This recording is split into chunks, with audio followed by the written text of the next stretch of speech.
Hello, and welcome to another episode of Glorious Life on Wheels. You know, I've been going to Quartzsite in the winter for many years to attend the RTR and a number of other events, as well as getting together with old friends and meeting some new ones. But this year, I noticed a real difference in a lot of the people that were in Quartzsite. There have always been some individuals who I think are a bit desperate and hanging on by a thread financially, and I truly have a lot of empathy for those individuals. But this year, I noticed a lot of the people who are kind of on the fringes. There was a very different element in the population this year. There were individuals who were not only, I would say, very sketchy, but also belligerent, and I would go so far as to say aggressive in demanding that you help them. It was something I had not experienced in the past. I'm going to share some of my personal experiences with some of these individuals and tell you what I think is going to happen if we don't hold them accountable. At the end of this video, I'm going to share with you how I got ripped off and some of my favorite kitchen equipment for use in my van was stolen. That's right, stolen in Quartzsite. And I'm hearing more and more reports of people having equipment stolen in Quartzsite. So I'm going to give you some warning and maybe a few tips on what to do so you don't become a victim too. I'm going to start off by sharing a situation that happened involving my daughter. And of course, I ended up getting involved. Well, we had been going to McDonald's a couple of mornings because they had this app where they had a really cheap sandwich, breakfast sandwich for only $2. I mean, that was hard to beat, okay? So I didn't feel like cooking breakfast this morning, so we went to McDonald's. Well, we happened to be at McDonald's, and my daughter had forgot something, and she went back inside. Well, when she came out, she said, well, I'm going to get my coin purse. And I was like, well, why do you need your coin purse? She said, well, because there's someone inside who's hungry, and I'm going to buy him a sandwich. Well, my daughter has grown up seeing me buy people meals and feed the hungry and feed homeless, so it's not unusual that she does this also sometimes. So I was fine, okay with that. So she went inside to buy this person a sandwich. Well, she comes back outside and she comes up to me and she goes, well, I'm going to need $12.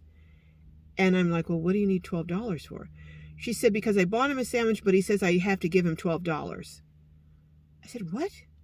So meanwhile, this guy comes out and he's standing kind of a little ways behind her outside of the McDonald's, and he's looking at me and her.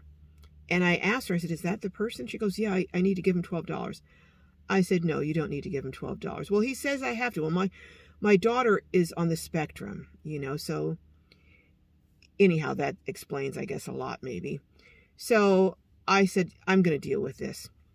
So I get out and I asked him, I said, well, so what's going on? He goes, well, my friends dropped me off here and I need to get to, I forget where he said, and I need $12. And I said, well, you know what?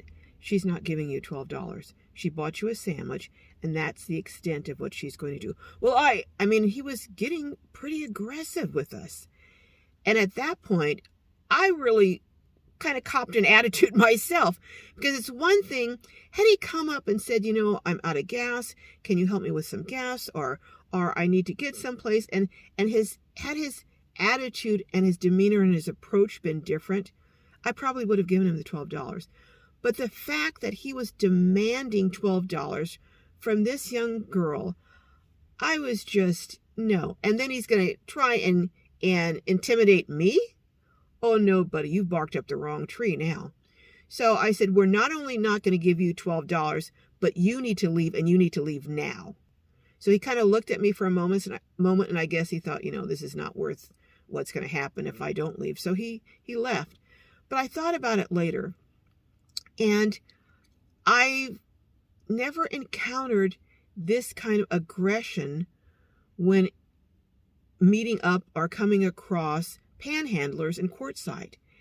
And this was just one of many experiences that I had this year with individuals who were just obnoxious, rude, belligerent, and even aggressive. My friend Lindy also shared an experience she had with a really obnoxious individual who came crossing right through the middle of her campsite with his dog off leash, and when she asked him not to do it, he got very belligerent and gave her attitude and just was, again, obnoxious.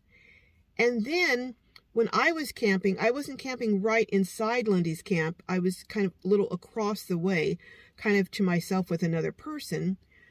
There was a group that was across from us, and they were playing their music, I'm not kidding you, till 4:30 in the morning. At 9 o'clock, I thought, okay, they're going to turn it down. They didn't. So I thought, okay, maybe they'll go to 10. 10 o'clock came and went. By midnight, I was really annoyed. At midnight, they seemed to turn it down just a little bit for about 20 minutes. I thought, okay, I'll get some sleep. And wouldn't you know it, 12:30, they turned it blasting. 12:30 in the morning, they were blasting it again. And it went till 4:30 a.m. I talked to several people around, and it kept everyone in the whole area, and there were over a dozen people. So just this attitude of, I don't care how my behavior impacts anyone else, I'm going to do what I want, I'm going to be obnoxious. And they were loud, and it was just really terrible. And then I found out later that one of the guys who was with that group, he was in a separate camper by himself, and he was the guy who apparently was going through Lindy's camp. He was seen by several people cutting down trees and bushes on public lands and using that wood for fires in the evening. Who does that? Who cuts down trees on public land and uses it for their firewood instead of going in and buying firewood or bringing it with you? I mean, if this continues, we're going to lose access and the right and the privilege, because it is a privilege, to use public lands for free in Quartzsite. And I'm telling you, if you see people doing this, you need to report him. I wasn't there. I was gone. By that time, I had left, and I had decided not to come back after they played their music so loudly till the wee hours of the morning. But had I been there, I would have taken pictures of them, and I absolutely would have gone into town. I would have given it to the police and to the rangers, because that is just unacceptable. And again, sometimes it just takes one bad, rotten apple to spoil it for all of us. And I really think that with what is reportedly, I haven't confirmed it yet, but what is reportedly going to be happening next year, in terms of, or maybe even this summer, in terms of the prices for the LTVA in Quartzsite, I've heard it's going to be going up to $600 from, I think it's $150 or $175 now, to camp for the whole season for 7 months. You're going to have a whole lot more people who are going to be camping on the free public lands, and we need to hold them accountable. Otherwise, again, they're going to shut it down for all of us. Well, now, as promised, I'm going to tell you how I got some of my favorite kitchen equipment for use in my van stolen. Well, like I told you earlier in the video, we had been going to McDonald's a couple days to get these cheap $2 sandwiches, breakfast sandwiches. And my daughter finally rebelled. She said, I don't want to go back to McDonald's. I want a mommy breakfast. So I said, okay, I'll fix you a mommy breakfast. So I fixed her this breakfast, sausage, cheesy eggs, the whole works, my special pancakes. And we had breakfast, and I was kind of cleaning up a little bit. She wanted to go across to the library. So I let her walk over there because I could see from where I was her walking and going into the building. So I'm finishing cleaning up, but then I had something I wanted to run over and just give her. This is where I made my mistake and where I'm going to advise you not to repeat. I left my butane stove and my favorite Rachel Ray pot and my syrup out with a couple of other utensils. And I just quickly ran over to where she was to give her what I was going to give her before I was going to return and sit down with her for a while. And I came back and all my stuff was gone. just that quick. And there had been no one around. I mean, no one around when I left. It was just us. I had a false sense of security. I've never had anything rather stolen. And, you meet the nicest people, but let me tell you something. There are people that are probably watching you, and given the opportunity, they will rip you off. So I lost my butane stove, my favorite Rachel Ray pot, and they even stole my syrup. I mean, you couldn't even leave me the syrup, for crying out loud. But I finally came to terms with it, and I decided, you know what? They probably needed it more than I did.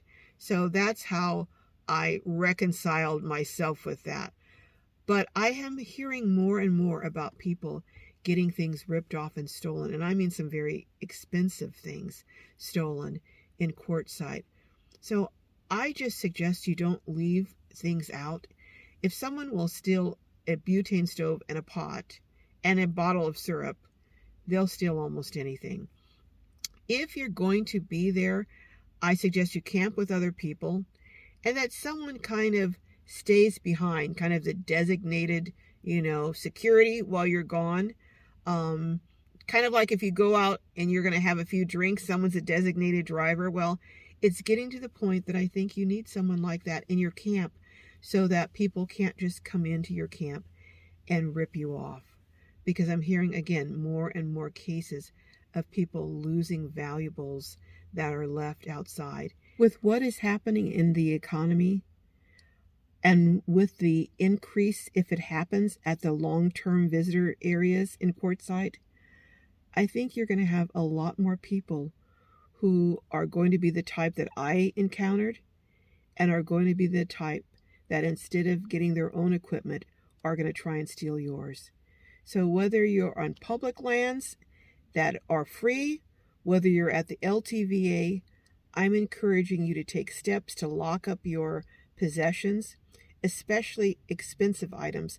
I see so many people who have solar panels out, foldable solar panels, and they've left their campsite. I strongly urge you not to do that from this point on. Things are changing. There's a whole different element of people coming to Quartzsite, and you just have to be more careful now than we did in the past. Sadly, but it's true. All right, well, if any of you have had any of these experiences, or if any of you think that there's a whole different element of people coming to Quartzsite now, let me know in the comments, and let me know if you've had any of these experiences. I hope you haven't, but I fear that you may have. And I will see you next time. I've got some great videos coming up, a couple more really interesting tours, plus some words of wisdom from some female nomads.